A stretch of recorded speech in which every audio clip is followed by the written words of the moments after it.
Bonjour, bienvenue au Collège de Montréal. Aujourd'hui, mes camarades et moi allons vous présenter une visite guidée de notre établissement scolaire. Savez-vous que le Collège de Montréal a été fondé en 1767? C'est le plus vieux de Montréal. Il fut fondé par les prêtres de Saint-Sulpice, plus précisément le père Jean-Baptiste Guéranton. Eh oui, le Collège de Montréal a accueilli plusieurs générations qui ont passé dans ses couloirs, notamment plusieurs mères, et plusieurs grandes personnes fréquentaient ce grand collège, ce qui lui a donné ce grand cachet. Voici cette mosaïque encore plus ancienne que l'autre. C'est une mosaïque définissant de 1972. On voit qu'ici, à l'époque, les photos étaient en noir et blanc parce que les sons couleurs coûtaient trop cher. Et donc, les prêtres étaient conservateurs, donc c'était assez strict avec l'éducation. Et les filles n'étaient pas du tout à l'aise. Voici quelques éléments socioculturels datant de 1972. Premièrement, la mode. Internationalement, la mode des années 70 se décrit par les trois mots suivants: la fluidité, la liberté et les revendications. Comme on peut voir dans ces photos, chaque individu, chaque femme avait son propre style, et pour chacune d'entre elles, celui-ci racontait son histoire ou son combat. C'était à travers certains motifs floraux, bohèmes ou même psychédéliques que l'on s'exprimait et que l'on dissimulait certains messages, voire même certaines pensées. Alors juste pour vous donner une petite idée, c'est justement de là qu'est apparu le fameux signe de Peace and Love, ou même de là que vient le fameux logo des Rolling Stones. Maintenant, parlons un petit peu de la musique et de ses quelques grands succès québécois. La première chanson s'intitule « C'est le début d'un temps nouveau » de René Claude. En voici un petit extrait.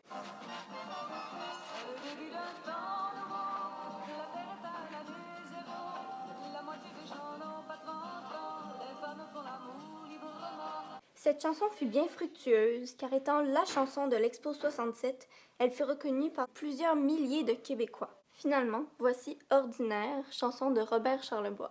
En voici un petit extrait.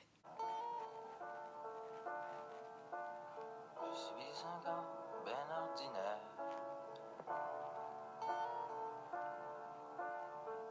Des fois, j'ai plus le goût de rien faire. Cette belle chanson eut un grand impact dans la société québécoise, car ses paroles, illustrant sa propre vie, touchèrent plusieurs personnes tout en dégageant un message bien important. Alors, ma première mosaïque, c'est une mosaïque définissant de 1986 à 1987. Comme vous pouvez le voir, il y a juste des hommes, parce que avant le Collège de Montréal était une école juste pour hommes. Comme vous pouvez aussi le voir, il y a juste 2 femmes dans les enseignants, parce que dans ces temps, les enseignants, c'était tous des prêtres qui étaient des hommes. Une des matières qui n'existe plus aujourd'hui, c'est l'économie familiale qui a été enlevée peu de, comme 10 ans après.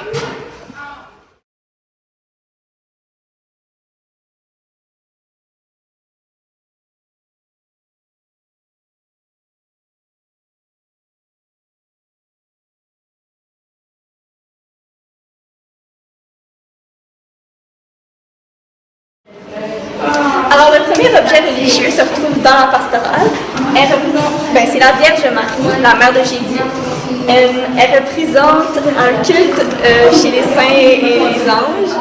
Les églises orthodoxes lui attribuent plusieurs noms, dont Marie de Nazareth, Sainte Vierge, la Vierge Marie. Ici, on est en train de prier que c'est la mère de Jésus. On a 2 objets religieux. La Bible, c'est considéré sacré par des chrétiens et des juifs. C'est un ensemble de textes aussi. Ça a été écrit pour notre instruction. La Bible sert aussi à établir un dialogue entre les humains et Dieu.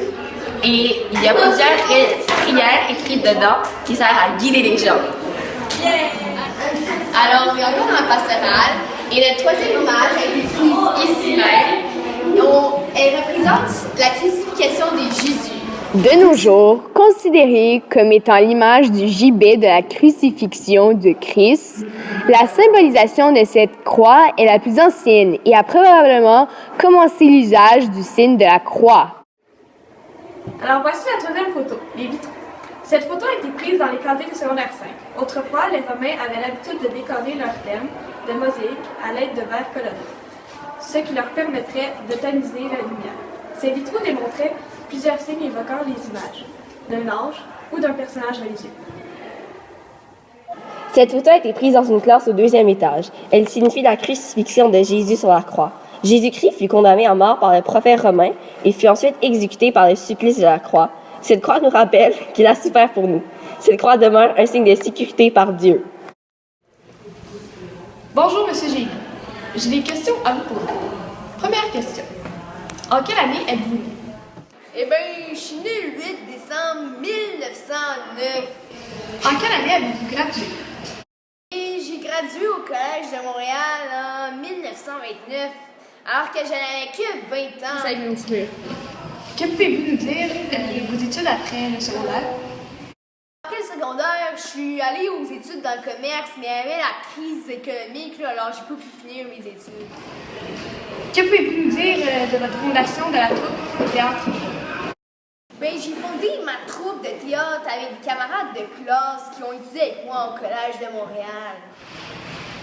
Et en tant que producteur?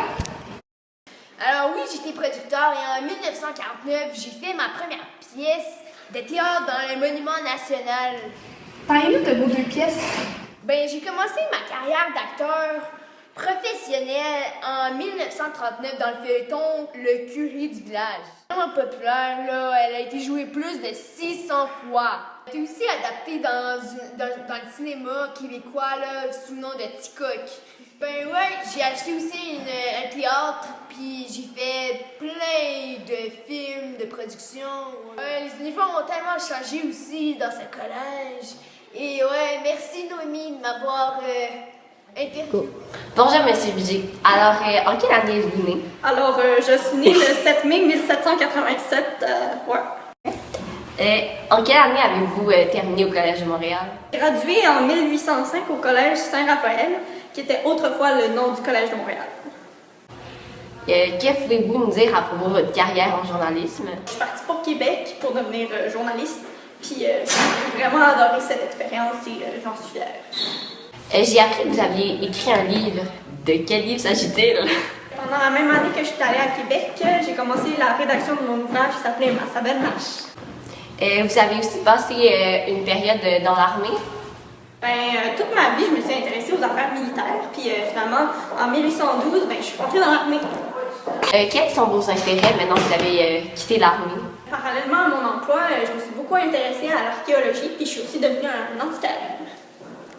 Donc, vous avez fondé un journal? Avec 2 autres de mes camarades, j'ai fondé le journal La Minerve en 1826.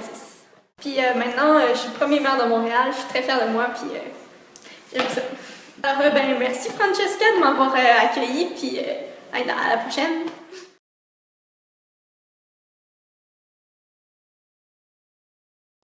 Merci de nous avoir écoutés!